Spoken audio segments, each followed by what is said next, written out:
يسعد مساكم، عاملين ايه؟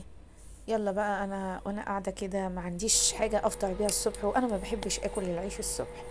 طيب، رحت عامله بقى شويه قراقيش كده بسيطه وخفيفه وبسرعه. عندي نص كوبايه ميه، حطيت عليها معلقتين خميره وكيلو دقيق، وحطيت عليه معلقتين سكر، نص معلقه ملح، وقلبت قلبت قلبت. ومعانا يلا بقى نص كوبايه زيت، واحط عليها السمنة حوالي 3 معالق. ولما سيحتهم عملوا الكوباية بتاعتي كاملة.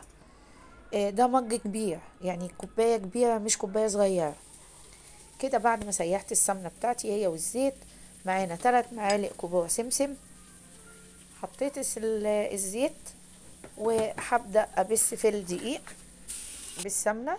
هنا كنت حاطة العجوة بتاعتي على النار مع معلقتين سمنة ومعلقتين سمسم.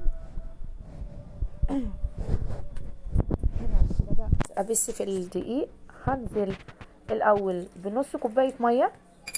أنا بقى إيه، نسيت إن أنا أحط الخميرة الأول. حطيت نص كوباية المية الأول.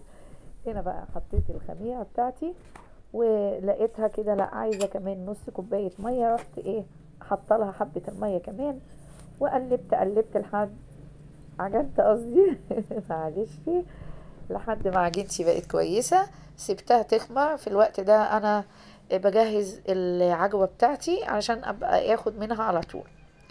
هنا العجينة بتاعتي خمرت، وبدأت اقطع حتت صغيرة على قد المقاس اللي انت عايزاه اعملي. دي طبعا حرية شخصية.